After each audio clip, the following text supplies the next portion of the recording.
आप सभी का स्वागत आपके अपने YouTube channel RNS education news में।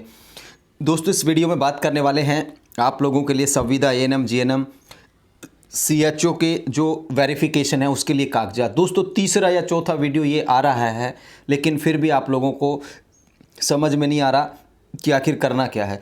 अंतिम बार ये वीडियो लेकर के आ रहा हूँ डॉक्यूमेंट वेरिफिकेशन के रिगार्डिंग GNM और ANM अभ्यर्थी, साथ में CHO के लिए। तो क्या कुछ डॉक्यूमेंट्स जो है आपको चाहिए होंगे वो इस वीडियो में आप लोगों को बताने वाला हूं। तो कंप्लीट वीडियो ज़रूर देखें और इसे शेयर कर दें अपने दोस्तों के साथ। और बड़े इत्मीनान से आप लोगों को ये वीडियो देखना है, ध्यान से देखना है, एक एक बात पर गौर करना है। तो मुझे लगता है कि कोई दिक्कत नहीं होगी। और मैं दावे से कह रहा हूँ आप लोगों के कागजात में किसी के साथ कोई दिक्कत नहीं है, लेकिन आप लोग क्या इश्यू बना लेते हो छोटी छोटी बातों का। एक तो ये यार दोस्तों से पूछना बंद कर दो कि उसके कागज़ में ये दिक्कत है, उससे मत पूछो, किसी से मत पूछो, ठीक है। ये वीडियो देखो और अपने आप को रिलैक्स मोड में रखो, ठीक है ना साथियों। क्या रखना? रिलैक्स मोड में रखना। अब सुन लो क्या क्या चाहिएगा। सबसे पहले तो क्या है, देखिए मैंने पहली बार बताया, ऑनलाइन फॉर्म जो आप लोगों ने फॉर्म भरा था ना वो आपके पास होगा। नहीं है किसी के पास तो बता देता हूँ, SSO ID पे जाओ, वहाँ से अपना फॉर्म डाउनलोड कर लेना, ठीक है। इसकी समस्या का निदान हो गया। किसी के पास फॉर्म नहीं है भरा हुआ तो SSO ID पे जाना, वहाँ पे आप लोगों को प्रिंट आउट मिल जाएगा आपके फॉर्म का। वहाँ से आप लोग उस प्रिंट आउट को ले सकते हो, ठीक है। ये फॉर्म की बात हो गई। पहली चीज़ ये चाहिए। दूसरी चीज़ चाहिए आप लोगों की 10वीं की मार्कशीट, 10th की मार्कशीट। चाहे ANM क्या वेरिफिकेशन के लिए जा रहे हो आप, चाहे GNM चाहे CHO, तीनों के एक साथ बता रहा हूँ। तीनों ही भर्ती क्योंकि वेरिफिकेशन के लिए 10th की मार्कशीट अलग अलग आप लोगों के पास चाहिए। इसके अलावा अगर 10th का आपके पास बोर्ड सर्टिफिकेट तो वो लगा सकते हैं। जिनके पास बोर्ड सर्टिफिकेट लगे हैं उनको कोई ज़रूरत नहीं, ठीक है ना। तो 10वीं की अंक तालिका, 12वीं की अंक तालिका, किसकी? 12th की अंक तालिका। जिन ANMs ने 10th के बाद ANM की, उनको 12वीं की मार्कशीट की आवश्यकता नहीं होगी। अगर आप लोगों ने फॉर्म में योग्यता दिखाई है 12वीं ग्रेजुएशन तो फिर दिखाना पड़ेगा, अन्यथा वो ज़रूरी नहीं है। तो 10वीं 12वीं की अंक तालिका, बोर्ड सर्टिफिकेट, ये चाहिएंगे तीनों ही भर्तियों के आवेदकों के लिए। एक ऑनलाइन फॉर्म हो गया। ऑनलाइन फॉर्म किसी के पास नहीं है भरा हुआ तो वो आप लोग ले सकते हैं, अपनी SSO ID से निकाल सकते हो उसे, ठीक है। उसका सोल्यूशन ये है। अब भाई किसी की SSO ID ख़त्म हो गई, उसके ID पासवर्ड ही भूल गए, तो मेरे पास उसका कोई इलाज नहीं है। वो आप जानो, आपका काम जाने, ठीक है भाई। इलाज गुम हो जाने का कोई नहीं है। बाकी SSO से आप लोग निकाल सकते हैं। 10वीं की मार्कशीट हो गई, 12th की मार्कशीट हो गई, इसके अलावा ऑनलाइन फॉर्म हो गया। 3 चीज़ें हो गई। अब आ जाओ चौथे नंबर पे। चौथे नंबर पे आ जाओ आपके जो GNM है, ANM है और आप लोग BSc हैं, पोस्ट BSc हैं, जो भी हैं भाई, इन तीनों की मार्कशीट, अंक तालिकाएँ, GNM first year, second year, third year या इंटर्नशिप की, या फिर ANM की 18 महीने वाली, 2 साल वाली, या फिर BSc नर्सिंग की 4 साल वाली जो मार्कशीट है, जितनी भी हैं आपकी, वो सारी की सारी मार्कशीट, नर्सिंग वाली सारी की सारी मार्कशीट, ये हो गई। मार्कशीट हो गई नर्सिंग की, ANM GNM BSc की, पोस्ट BSc की, MSc जो भी आप लोगों ने दर्शा रखी उसकी सारी की सारी मार्कशीट नर्सिंग की हो गई। उसके बाद दोस्तों RNC, ठीक है, RNC रजिस्ट्रेशन, जो ANMs के लिए B ग्रेड नर्स का, बाकी के लिए जो आप लोगों का रजिस्ट्रेशन है नर्सिंग का वो देना होगा। जयपुर नर्सिंग काउंसिल का जो है, RNC का, राष्ट्रीय नर्सिंग काउंसिल का, वो ये हो गए। इतने तो ये चाहिए, ठीक है। ये सबके पास हैं आई थिंक, मुझे इनमें लगता है इसमें किसी के पास कोई दिक्कत नहीं है। इतने सारे कागजात हो गए। अब सुनो आगे। आप लोगों ने यदि जाति प्रमाण पत्र SC ST के जो हैं पुराने चल जाएंगे। क्या चल जाएंगे? पुराने चल जाएंगे। जाति को लेकर के काफ़ी बच्चों ने गलतियां की हुई हैं और यही सबसे बड़ा क्लेश हो रहा है मुझे लगता है। अब जाति प्रमाण पत्र को लेकर के क्या करना है, 1 साल से ज़्यादा पुराना नहीं हो जाती। क्या? 1 साल से ज़्यादा पुराना। अब सुनो मेरी बात बड़े गौर से। दिक्कत कहाँ पे आ रही है? देखो, जब GNM का, ANM का और CHO का, ठीक है, आप लोगों ने फॉर्म भरा था, विशेषकर OBC MBC EWS वाले सुन लो। यदि आप लोगों ने GNM संविदा, ANM संविदा और CHO इसका फॉर्म भरा था जिस भी वक्त ये वैकेंसी निकाल गई थी 22 में 23 में, तो आप लोगों के पास आपका जाति प्रमाण पत्र यदि 1 साल से ज़्यादा पुराना नहीं था, जिस टाइम पे आप लोग फॉर्म भर रहे थे उस टाइम पे 1 साल से ज़्यादा पुराना नहीं था, तो आप लोगों को नया बनवाने की आवश्यकता नहीं है, एक शपथ पत्र चल जाएगा, क्योंकि अब काफ़ी समय हो गया, लोगों ने नए भी बनवा लिए। अगर आप लोग जो हैं एएनएम, जीएनएम और सीएचओ वाले, आप लोग अगर वेरिफिकेशन में अब आप वेरिफिकेशन में नया जाति प्रमाण पत्र लेके जाओगे, कौन कौन, जीएनएम, एएनएम और सीएचओ वाले अभ्यर्थी, यदि फॉर्म भरते वक्त आपके पास पुराना जाति था और अब आप लोग नया जाति वेरिफिकेशन में लेकर के जा रहे हो कि भाई मुझे तो नया लेकर के जाना है, और अगर आप ईडब्ल्यूएस, ओबीसी, एमबीसी से हैं तो आप लोगों को एक शपथ पत्र देना होगा। क्यों देना होगा? क्योंकि कार्मिक विभाग की अधिसूचना है, उसके अकॉर्डिंग देना होगा 17/10/2022। यदि किन्हीं कारण से अभ्यर्थी आवेदन की अंतिम तिथि तक जारी प्रमाण पत्र प्रस्तुत नहीं किया जाता है तथा अंतिम तिथि के पश्चात जारी किया हुआ जाति प्रमाण पत्र प्रस्तुत किया जाता है, तो ऐसे अभ्यर्थी से इस आशय का एक शपथ पत्र लिखाया जावे कि वह अंतिम तिथि तक संबंधित वर्ग की पात्रता रखता था, ठीक, तथा यह सूचना गलत पाए जाने पर उसकी नियुक्ति निरस्त की जा सकेगी। ये उन लोगों के लिए है जो वेरिफिकेशन में जाति प्रमाण पत्र नया लेकर के लिए जाएंगे। नया इस बात पर गौर करें, ये बड़ी समस्या आप लोगों की, विशेषकर नर्सिंग और पैरामेडिकल के अभ्यर्थियों की, जाति प्रमाण पत्र को लेकर के बहुत ज़्यादा कन्फ्यूजन क्रिएट कर लेते हो। देखो दोस्तों, आसान भाषा में, नया लेकर के जाओगे, फॉर्म भरते वक्त पुराना था और अब अगर आप लोग वेरिफिकेशन में नया लेके जाओगे तो एक शपथ पत्र लेके जाना है आप लोगों को, सीधी बात यह है। और अगर पुराना लेके जा रहे हो, ठीक है, और वो आवेदन आप लोगों ने फॉर्म भरा था जिस टाइम पे और पुराना लेके जा रहे हो, और वो जो आप लोगों का जाति प्रमाण पत्र था वो 1 साल से ज़्यादा पुराना हो चुका है, तो भी शपथ पत्र चाहिएगा, ठीक है ना।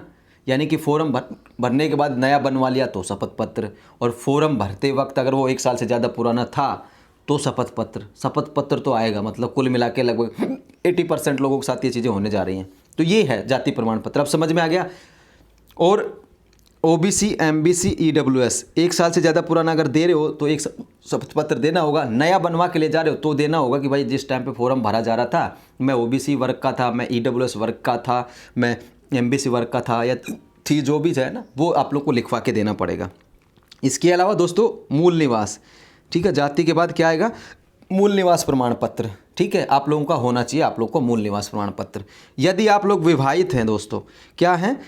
विवाहित हैं, तो आप लोगों को विवाह प्रमाण पत्र भी ले जा सकते हैं, ठीक है, वो भी आप लोगों को देना होगा। जिनका नहीं हो रखा वो विवाह, उनको ज़रूरत है ही नहीं। काफ़ी सारे लोग ऐसे भी होते हैं कि साहब फॉर्म भरे जिस टाइम पे मैंने अनमैरिड कर दिया था और अब मेरी मैरिड हो गई, तो आप पे डिपेंड करता है। आप अगर आपका विवाह प्रमाण पत्र बन गया, अब शादी हो गई, तो भाई ले जा सकते हो। और फिर भी अगर आप लोग अनमैरिड उसे रखना चाहते हो तो कोई बात नहीं, बाद में करवा लेना, कोई ऐसा इश्यू नहीं है ये, ठीक है ना। अब हो गई ये बात जाति की, मूल की। अब दोस्तों एक आप लोगों को आधार कार्ड की रिक्वायर्ड होगी। क्या होगी?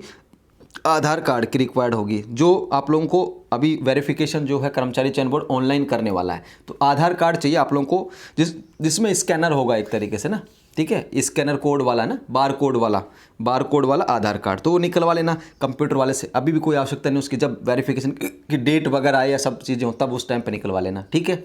ये बात आ गई समझ में। आधार कार्ड का आ गया, जाति का बता दिया, मूल निवास का बता दिया। यदि आप शादीशुदा हैं तो विवाह प्रमाण पत्र देना होगा, और जिनकी फॉर्म भरते समय शादी नहीं हुई थी अब हो रखी है तो वो भाई अपने हिसाब से देख लो। अगर आपका प्रमाण पत्र बन गया तो ले जा सकते हो, उसे नहीं बना तो मत लेके जाओ, कोई दिक्कत नहीं है, ठीक है। ये बात समझ में आ गई। अब आगे आ जाओ दोस्तों, ईडब्ल्यूएस के लिए इनकम और असेस सर्टिफिकेट ये 3 साल के लिए मान्य है, ठीक है। और ओबीसी का जाति भी 3 साल तक आप लोग मान सकते हैं, शपथ पत्र के साथ चला सकते हैं ये। अब दोस्तों देखिए, यदि आप लोग जो हैं परित्यक्ता हैं, यानी कि तलाकशुदा कोटे से हैं, तो तलाक कोटे का अगर लाभ लिया है तो तलाक की डिक्री होनी चाहिए वैलिड, लास्ट डेट से पहले की। ये जिस टाइम पे फॉर्म भरे जा रहे थे उसकी लास्ट डेट से पहले की तलाक की डिक्री हो तो ही तलाक कोटे का लाभ मिलेगा महिलाओं को। ये ध्यान रखें, आपको डीवी के समय अगर तलाक कोटे से सिलेक्शन हो रहा है तो आप लोगों को सर्टिफिकेट देना होगा, तलाक की डिक्री देनी होगी जो लास्ट डेट से पहले की हो। यही हालात जो है विडो कैंडिडेट्स के साथ हैं। जो विडो कैंडिडेट्स हैं, महिला अभ्यर्थी जो विडो हैं, जिन्होंने सीएचओ, एएनएम और जीएनएम संविदा में पास किया है और वेरिफिकेशन के लिए आप जा रहे हैं, तो आप लोगों को आपके पति की डेथ का सर्टिफिकेट प्रमाण पत्र देना होगा। साथ में एक ऐसी आईडी भी देनी होगी जिसमें यह साबित होता है कि आप उस इंसान की पत्नी थी। उनका कोई आधार कार्ड दे सकती हैं, बच्चों का कोई मार्कशीट वगैरह दे सकती हैं, कोई भी ऐसी आईडी देनी पड़ेगी जिसमें यह साबित होता है कि आप उनकी पत्नी है, यदि आप विडो का लाभ ले रहे हैं तो। ठीक है, तलाक का मैंने बता दिया, तलाक का ये होगा। इसके अलावा जो तलाक वाला जो अभ्यर्थी है, महिला अभ्यर्थी है, उनको देखिए दोस्तों, ये यहाँ पर बताया गया है कि परित्यक्ता विवाह विच्छेद में आवेदन करने वाली महिला अभ्यर्थी को आवेदन की अंतिम तिथि से पूर्व मान्य न्यायालय द्वारा विवाह विच्छेद की डिक्री आदेश प्रस्तुत करने पर स्त्री ने तो पात्र यहाँ पर माना जाएगा। ठीक है, अब किसी ने खेल कोटे से आवेदन किया है तो वो भी आप लोग देखो, आपको खेल का सर्टिफिकेट देना होगा भाई। ठीक है, विधवा श्रेणी का मैंने बता दिया कि कोई ऐसा आप लोगों को प्रमाण पत्र देना होगा जिसमें आपका पति की नाम आए और उसे ये साबित तो आप उनकी पत्नी हैं, विडो का लाभ लिया है तो। ठीक है साथियों, ये यहाँ पर है। विवाहित महिलाओं के लिए संतान संबंधी घोषणा प्रस्तुत करना अनिवार्य है और परित्यक्ता श्रेणी की महिलाओं को ऑनलाइन आवेदन के अंतिम तिथि तक पुनर्विवाह नहीं किए जाने संबंधी या परित्यक्ता श्रेणी में होने संबंधी शपथ पत्र प्रस्तुत करना होगा। एक एफिडेविट ये देना होगा जो परित्यक्ता महिलाएं हैं। ठीक है, परित्यक्ता का मतलब तलाक वाली महिलाएं कि मैंने शादी नहीं की थी भाई। ठीक है ना, इस बाबत। इसके अलावा दोस्तों, अभ्यर्थियों को अंतिम शैक्षणिक संस्था द्वारा जारी चरित्र प्रमाण पत्र यथा समय प्रस्तुत करना अनिवार्य होगा, जिसमें चरित्र के संबंध में कम से कम अच्छा का उल्लेख अंकित होना आवश्यक होगा।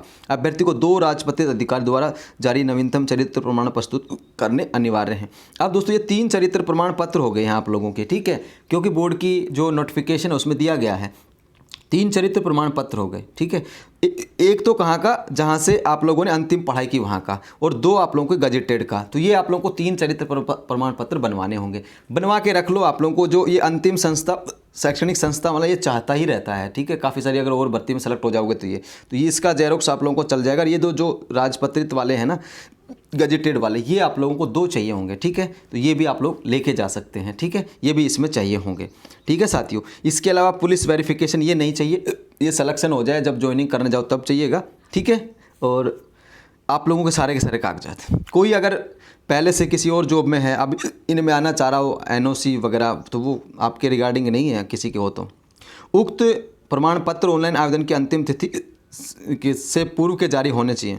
ठीक है दोस्तों, देखिए ये लिखा हुआ है। लास्ट डेट के बाद अगर जाति बनवाया है तो एफिडेविट देना पड़ेगा। 1 साल से ज़्यादा पुराना जाति OBC, MBC, EWS में है तो भी शपथ पत्र देना होगा। ठीक है, इस बात का ध्यान रखो। और यही कागज़ है यार, और कोई पहाड़ नहीं टूट रहा इसमें से। अब काफ़ी सारे ऐसे बच्चे हैं जिनके नाम में मिस्टेक है।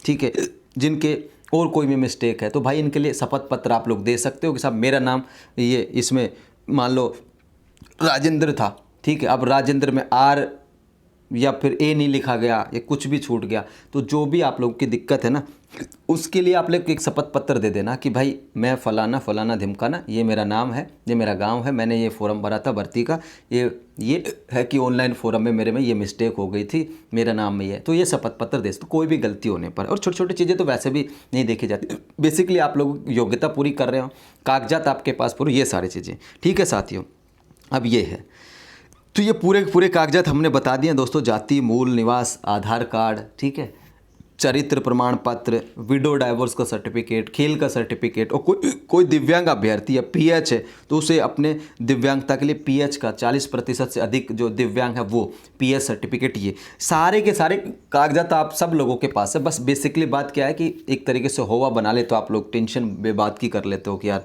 पता नहीं क्या होगा, पता नहीं कैसे क्या कर देंगे, ये कर देंगे, वो कर देंगे, बहुत सारी चीज़ें अपने आप क्रिएट कर लेते हो जो कि नहीं करनी चाहिए।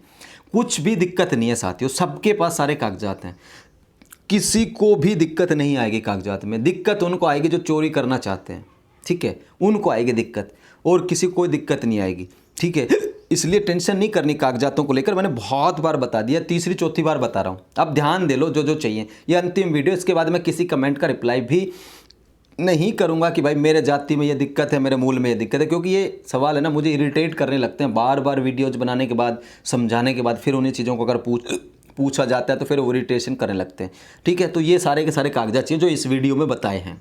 दोबारा से एक बार मिनट के अंदर ऑनलाइन फॉर्म कहाँ मिलेगा, वो चाहिए होगा आप लोगों को, अपनी SSO ID पे मिलेगा, नहीं है किसी के पास तो। दूसरा 10वीं 12वीं की मार्कशीट, बोर्ड सर्टिफिकेट यदि है तो, ठीक है। इसके अलावा GNM, ANM, BSc nursing, post BSc nursing जो भी मार्कशीट है वो, आरएनसी, जाति प्रमाण पत्र, मूल निवास प्रमाण पत्र, आधार कार्ड, इसके अलावा चरित्र प्रमाण पत्र, अगर विडो डाइवोर्स हैं तो, अगर विडो हैं तो अपने पति की मृत्यु का सर्टिफिकेट, अगर यदि डाइवोर्स हैं तलाक की डिक्री चाहिए होगी, ठीक है। ये सारे के सारे डॉक्यूमेंट्स चाहिए।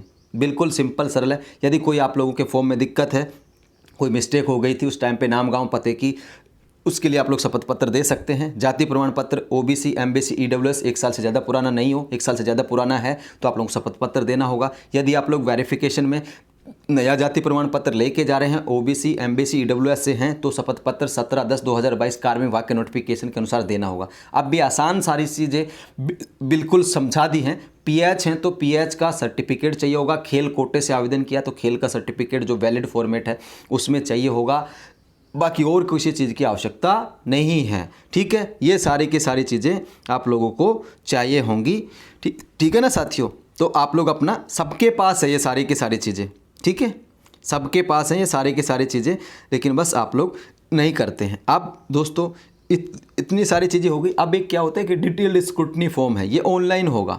क्या होगा? ऑनलाइन होगा, जिसमें सारी आप लोगों की बेसिक सी डिटेल्स होंगी, रोल नंबर होंगे, आवेदन क्रमांक, मेरिट क्रमांक, ये ऑनलाइन भरा जाएगा, ठीक है। ये आप लोगों को जब वेरिफिकेशन की डेट आएगी ना, तब आप लोगों को ऑनलाइन भरना होगा। मैंने पहले के 2 वीडियो में डिटेल स्क्रूटनी फॉर्म का जिक्र किया था, ये देखिए इसमें भी है ना। ये इस तरीके का फॉर्म होगा, ये भरना होगा ऑनलाइन, ठीक है।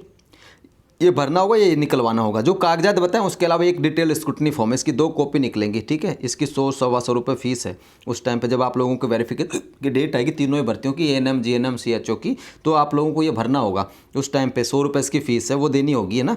और उसके बाद आप लोग फॉर्म इसका भर पाएंगे। तो 2 ये डिटेल स्क्रूटनी फॉर्म हो जाएंगे आप लोगों के ना, और बाकी कागजात हो जाएंगे। अब भाई इससे सरल और सहज भाषा में कोई नहीं बता सकता।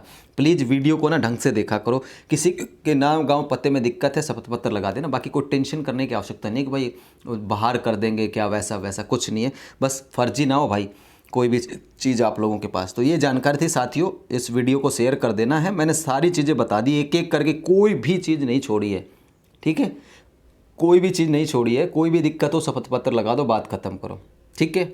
नाम गांव पते में दिक्कत है तो शपथ पत्र लगेगा ही लगेगा। और भाई अब किसी ने महान गड़बड़ी कर रखी है तो उसका मेरे पास कोई इलाज है नहीं कि भाई कैसे क्या होगा। जो हो सकता है, जो होता आया वो बता दिया आप लोगों को। ऑनलाइन होंगे जल्द, इसके लिए डेट आएगी। जहाँ तक दोस्तों पहले एनटीटी का होगा, उसके बाद आएगा। तो जिस तरीके से रिजल्ट्स आ रहे हैं ना, उसके अकॉर्डिंग होगी आप लोगों की वेरिफिकेशन। अब स्कोर कार्ड वगैरह जो है, स्कोर कार्ड दोस्तों बोर्ड जारी करेगा। अगले कुछ दिनों के अंदर जारी कर सकता है बोर्ड। अपडेट बोर्ड के पास भी फिक्स नहीं है कि भाई उतने तारीख को वो करेगा। बोर्ड निर्भर करता है बोर्ड कब करता है, ठीक है। अगले 5-7-10 दिन के अंदर स्कोर कार्ड आ जाएगा। स्कोर कार्ड जब तक नहीं आया, आप लोग फाइनल आंसर की है आप लोगों के सामने, मास्टर प्रश्न पत्र निकालो और उससे मिलान कर लो कि यार कितने आ रहे हैं आप लोगों के, ठीक है। जो डिलीट सवाल हैं उनको अंक नहीं जुड़ते हैं। जैसे कल मान लो 2 सवाल सीएचओ में डिलीट हुए थे, तो 98 सवाल ही 400 नंबरों के हो गए, ठीक है। तो इस तरीके से ये हो गया, यानी कि 4 कुछ का 1 सवाल हो गया। इस तरीके से आप अपने सही सवालों को जोड़ करके अपना स्कोर निकाल सकते हो। बाकी स्कोर कार्ड अभी कुछ दिनों के अंदर आ जाएगा। वेरिफिकेशन की डेट भी कुछ दिनों के अंदर आ जाएगी। अभी मतलब 10-15 दिन कुछ नहीं होना, मतलब मोटा मोटी तौर पर ही है। स्कोर कार्ड आ सकता है एएनएम जीएनएम का, वो भी बता रहा हूँ, उसकी संभावना भी कम है 8-10 दिन 12 दिन के अंदर आने की, ठीक है। तो अभी 10-15 दिन कुछ नहीं होना, ना तो वेरिफिकेशन शुरू होने एएनएम के, जीएनएम, संविदा के और सीएचओ के, किसी के भी नहीं होने। 10-15 दिन तो कुछ नहीं होने का, ठीक है। उसके बाद ही होगा। उससे पहले आप लोगों के पास, सबके पास कागजात हैं। बस आप लोग कलेजा ना उठाओ कि यार ये क्या हो गया, वो क्या होगा, कैसे क्या होगा, ठीक है ना। ये बात है साथियों। और ऑनलाइन वेरिफिकेशन होगा तो कैसे होगा ऑनलाइन? आप लोगों के ऑनलाइन ही अपलोड हो जाएंगे जाति, मूल, 10वीं 12वीं, जीएनएम, एएनएम की सबकी मार्कशीट, और बोर्ड उनको ऑनलाइन ही देख लेगा कि फलाने ने क्या अपलोड किया, क्या दिमकाने ने किया, ठीक है। तो उससे आसानी रहेगी बोर्ड को, ठीक है। बाकी देखते हैं कि अभी फ़िलहाल एनटीटी भर्ती में लागू कर रहा है बोर्ड, एनटीटी भर्ती में इस व्यवस्था को लागू कर रहा। हो सकता है एनटीटी के बाद या वापस से ऑफलाइन कर दे या फिर ऑनलाइन कर दे। अभी कुछ भी कह पाना जल्दबाजी होगा, सिर्फ कयास लगा रहे कि ऑनलाइन वेरिफिकेशन होगा। मुझे तो पॉसिबिलिटी लग रही है कि ऑनलाइन होगा, लेकिन अगर ऑनलाइन हुआ तो नर्सिंग के अभ्यर्थी गलतियाँ करेंगे तो यहाँ पर तो मुझे लगता है कि बहुत ज़्यादा क्लेश हो जाएगा बोर्ड को, क्योंकि नर्सिंग वालों को संभालना बड़ा मुश्किल होता है, क्योंकि काफ़ी सारी चीज़ें होती हैं। लंबे समय बाद एग्ज़ाम्स होते हैं, इतना पता नहीं होता कैसे क्या करना होता, तो ये भी दिक्कतें हैं दोस्तों, ठीक है ना। तो ये कागज़ों के लिए फॉर्म था, सबके पास सारी चीज़ें हैं, 10वीं 12वीं की मार्कशीट, अंक तालिका, सबके पास सारी चीज़ें हैं, ठीक है ना। बस दिक्कत ये है कि आप लोग घबरा जाते हो, चिंता करने लगते हो। बस चिंता नहीं करनी, डरना नहीं है, कोई भी कागजात के भरोसे नहीं रखा जाएगा किसी को। अब भाई कोई गड़बड़ है, फर्जी है, खुद मार्कशीट ही फर्जी है 10वीं 12वीं की, तो अब उनको तो मैं भी क्या कर सकता हूँ, कोई कुछ नहीं कर सकता उस मामले में। बाकी किसी की कोई दिक्कत नहीं होगी, मार्कशीट वगैरह में, कागजों में कोई दिक्कत नहीं होगी, ठीक है ना साथियों। तो ये जानकारी थी, इस वीडियो को शेयर कर देना। मैंने एक भी चीज़ नहीं छोड़ी है साथियों, डिटेल स्क्रूटनी फॉर्म बता दिया, ऑनलाइन फॉर्म बता दिया, कहाँ मिलेगा वो भी बता दिया, ठीक है। मैंने स्कोर कार्ड के बारे में बता दिया, सारी चीज़ें बता दिया, 10वीं 12वीं की मार्कशीट, अंक तालिका, ये सारी चीज़ें बता दी। एक चरित्र को लेकर के भी है, 2 आप लोग व्याख्याता से बनवा लेना, स्कूल का बनवा ले, जहाँ से आपने लास्ट पढ़ाई की वहाँ से करवा लेना। जो आप लोगों ने जैसे फोरम में दिखा दी योग्यता 12वीं, तो 12वीं जहाँ लास्ट पढ़ाई की उससे बनवा लेना स्कूल से, कोई दिक्कत नहीं यार इतनी, ठीक है ना। टेंशन मत लिया करो। धन्यवाद दोस्तों, इस वीडियो को शेयर कर देना अपने दोस्तों के साथ, और चैनल को सब्सक्राइब कर ले। आप लोग वीडियो वॉच कर रहे हैं लेकिन चैनल को सब्सक्राइब नहीं कर रहे हैं, तो सब्सक्राइब ज़रूर कर लो यार, मेहनत लगती है वीडियोज़ बनाने में। तो ये वीडियो भी बन रहा है तो पसीने पसीने पूरा हो गया है, क्योंकि कूलर पंखे सब बंद करके, दरवाजे को क्लोज करके वीडियो बनाना पड़ता, बहुत मेहनत का काम है। आपको आसान लगता होगा कि यार बहुत आसान होता होगा, लेकिन गर्मियों के दिनों में ये बहुत ज़्यादा टफ है। तो थोड़ा सा सब्सक्राइब करके मोटिवेशन दें हमें भी, ताकि हम भी आपके लिए लगातार ये खबरें लेकर के आते रहें। दोस्तों इस वीडियो को शेयर कर देना अपने दोस्तों के साथ। जय हिंद, जय भारत। टेलीग्राम पर ज्वाइन कर लो, वहाँ पर हर खबर मैं अपडेट कर दूंगा इन तीनों भर्तियों के वेरिफिकेशन से रिगार्डिंग जो भी अपडेट होगी वो। धन्यवाद, जय हिंद, जय भारत।